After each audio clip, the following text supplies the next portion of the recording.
ఇగో చేతుల పట్టుకున్న cell phone లైట్లతో ఎట్లా నిరసన చేస్తున్నారో చూసిండ్రా గిల్లు. కరెంట్ కావాలి అనుకుంటా సబ్ స్టేషన్ ముంగటికొచ్చి నిరసన చేసిండ్రు ఆదిలాబాద్ జిల్లా బేల మండలంలో ఉన్న పబ్లిక్.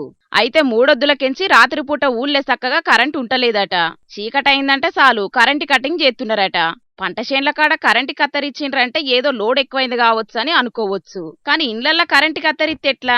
అది మళ్ళా రాత్రిపూట కరెంటు లేకపోతే ఎన్ని తిప్పలైతే జనాలకు. ఇండ్లల్లో చిన్న పిల్లగాండ్లు ఉంటారు, ముసలోళ్ళు ఉంటారని ఆఫీసర్లకు ఎన్ని మలకల చెప్పినా శటం పట్టించుకుంటలేరని మస్తుగా గరమైండ్రు ఆడున్న పబ్లిక్.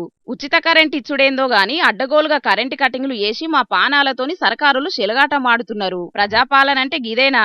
అదివరకు లెక్కనే మా ఊళ్ళే కరెంటు సౌలతులు చేయాలే. అవసరమైతే పాత లైన్ మెన్ ను తీసిపారేసి కొత్త లైన్లను పెట్టి మా సమస్యలు తీరవాలని డిమాండ్ చేసిండ్రు గిట్లా. ఇక గీ వీడియోలు సోషల్ మీడియాలో వైరల్ అయ్యే వరకు ఉచిత పథకాలు కావాలని సర్కారులను పబ్లిక్ ఎవరు అడగలేదు కదా. అధికారం కోసం అడ్డగోలుగా హామీలిచ్చి గెలిచినాక పబ్లిక్ నెందుకు అవస్థలు పెడుతున్నారోనని పాలకుల మీద కరెంటు లేక గోసపడుతున్న పబ్లిక్ కొందరు గరమైండ్రు.